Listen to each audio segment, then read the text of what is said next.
আমি সামিনা নাহার নবকুমার ইনস্টিটিউশন ও ডক্টর শহীদুল্লাহ কলেজের পক্ষ থেকে অনলাইন ক্লাস দ্বিতীয় পর্বে শিক্ষার্থীরা তোমাদের স্বাগত। আজকে আমি প্রথম শ্রেণী বিষয় ড্রয়িং, তোমাদের ড্রয়িং বিষয়ে আমি ক্লাস নেব। আজকে তোমাদের যে বিষয়গুলো আমি যে দুইটা আঁকতে দিব, দেখো তোমাদের একটা এঁকে দেখিয়েছি মই। মই মনে করে এখন বাঁকাটা আছে, তোমাদের মইয়ের জন্য তোমরা কি করবে? তোমরা এবার বাঁকা করে করতে পারো অথবা লম্বা করে করতে পারো। দেখো আমি তোমাদের সুন্দর করে দেখিয়ে, দেখো এখান থেকে একটা ফোঁটা দিবে, এখান থেকে ফোঁটা দিবে। তোমাদের বাসায় যদি স্কেল থাকে, স্কেল বসিয়ে আস্তে করে এভাবে দাগ দিবে। দেখো স্কেলটাকে কিভাবে দাগ দিবে, আমি এভাবে তোমাদের নরমাল ভাবে দাগ দিচ্ছি। এই যে দেখো আস্তে আস্তে এভাবে আস্তে আস্তে করতে করতে করতে করতে সেই দাগ পর্যন্ত, এই দাগ পর্যন্ত যাবে। অথবা তোমরা আরেকটু নিচে যেতে পারো, মই বড় হলে কোনো সমস্যা নেই।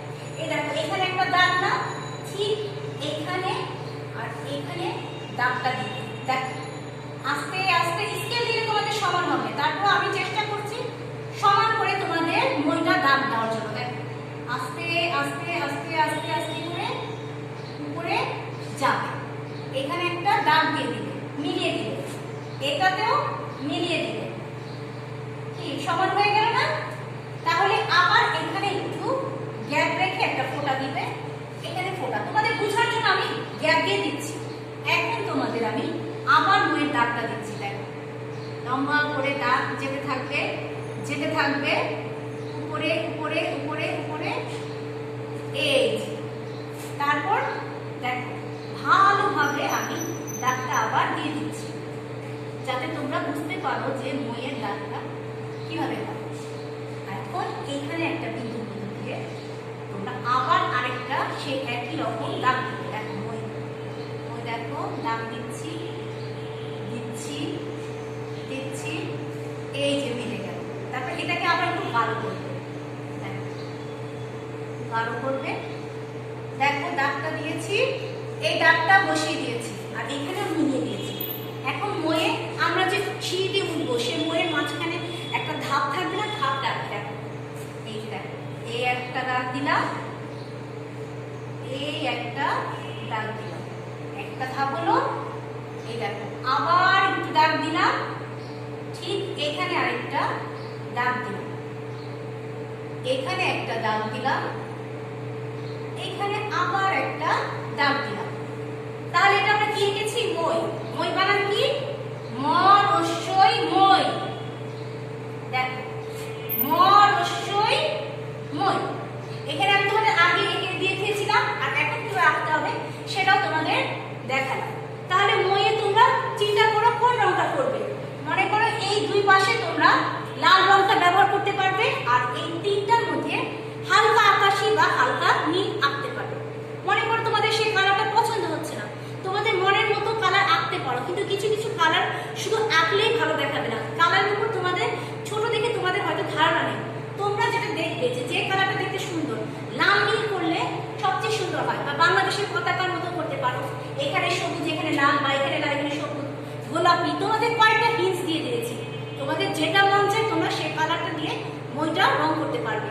আর তোমাদের রঙের ক্ষেত্রে আমি বলি, যখন তোমরা রং করা শুরু করবে, এই যে আমি দাগ দিয়েছি না, এই দাগগুলো রংটা চারপাশে বর্ডার করে নিবে, করে তার ভিতরে রংটা করবে। তাহলে রংটা বাইরে বের হয়ে যাবে না। তোমরা করতে গেলে, তোমরা যখন ড্রয়িং আঁকতে যাও, ছবি আঁকতে যাও, তখন করো কি, ইচ্ছে মতো ঘষাঘষি করে ছবিটা বিকৃতি করো, নষ্ট করে ফেলো। ছবি আঁকার ক্ষেত্রে তোমাদের সবসময় মনে রাখতে হবে, আমাদের এই মাঝখানে বর্ডারের মতো করে রং করে আস্তে আস্তে আস্তে আস্তে আস্তে করে আমরা রংটা করবো। সে ভিতর ক্ষেত্রে একই, এই বর্ডার করে দেখো বর্ডার দিয়ে ভিতরে বসে বসে তারপর আমাদের রংটা করবো। এখন চলো দেখে নেই তোমাদের আরেকটা কি রং করবো। দেখো এখানে কি এঁকেছি, একটা বেগুন। বেগুন তোমরা অনেকে বেগুন আঁকতে পারো, পারো না। তোমাদের চলো দেখে নেই কি সহজ করে বেগুনটা আঁকা যায়। আসো দেখো, দেখো কিভাবে দাগ দিয়ে। প্রথমে এই যে এইভাবে একটা দাগ দিলাম, দাগ দিচ্ছি দিচ্ছি দিচ্ছি, এই যে নিচ পর্যন্ত এসেছি, তারপর এটা গোল আকারে দিয়ে দিলাম। হলো আস্তে আস্তে আস্তে আস্তে আস্তে যাচ্ছি যাচ্ছি যাচ্ছি যাচ্ছি, তারপরে করলাম কি এভাবে মিশিয়ে দিলাম, মিশে গেছে। তারপর তোমাদের এই দাগটা দেখো, এই যে এখান থেকে এইভাবে একটা দাগ দিলাম, এই নিচ পর্যন্ত গেলে এই গোল করে একটা দিলে আবার এখান থেকে এই দাগটা দিয়ে দিই, ঠিক আছে। এখন বেগুনের ডাটা সেটা কিভাবে আঁকবে, এই যে এখানে একটা দাগ দিবে, এইভাবে একটা দাগ দিবে। তোমাদের এই দাগটা থাক, তোমরা এটা পরে মুছে ফেলবে, এই যেভাবে দিয়ে সেই দাগটা দিয়ে দিবে, ঠিক আছে। এই জায়গাটা পরে পেন্সিল দিয়ে মুছে ফেলবে। তাহলে আমরা সুন্দর করে বেগুনটা আঁকলাম না, একটা বেগুন ছোট করে রেখেছি আর একটা একটা গোলের মতো করেছি, একটা লম্বার মতো করেছি। তাহলে তোমাদের এখানে লিখতে হবে বেগুন, বয়কার বে, বয়স্কার বু, ন বেগুন, বয়কার বে, বয়স্কার বু, ন বেগুন। তোমাদের দুইটা করে আঁকার দরকার নেই, আমি তোমাদের বোঝার জন্য আগে একটা এঁকে দিয়েছি, পরে আবার আরেকটা এঁকেছি। শিক্ষার্থী বিন্দু, তোমাদের বাসায় তোমরা ড্রয়িংটা বারবার ভালোভাবে আঁকবে, যা যা শিখিয়েছি বারবার শিখবে আর আঁকবে।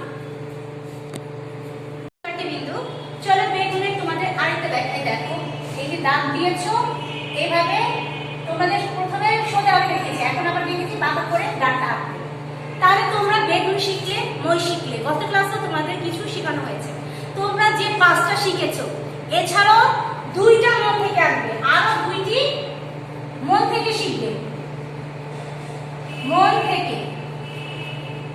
শিক্ষার্থী বিন্দু, তোমাদের মন থেকে তোমরা যে কোনো জিনিস আঁকতে পারো, কেউ পুতুল আঁকতে পারো, কেউ কোনো দৃশ্য আঁকতে পারো। মন থেকে মানে আমার মনে কি চায়, আমি গাড়ি আঁকতে পারি, যে কোনো তোমার যেটা ভালো লাগে, যেটা তুমি এখান থেকে না শিখেছো, যে অনলাইন ক্লাসে যা যা করিয়েছি সেটা বাদ দিয়ে। এছাড়া তোমরা 2টা মন থেকে আঁকবে, যে ছবিটা আঁকবে যাতে তুমি সেটা পারো, ভালোভাবে আঁকতে পারো, রংটা ভালোভাবে জানো, সেভাবে করবে।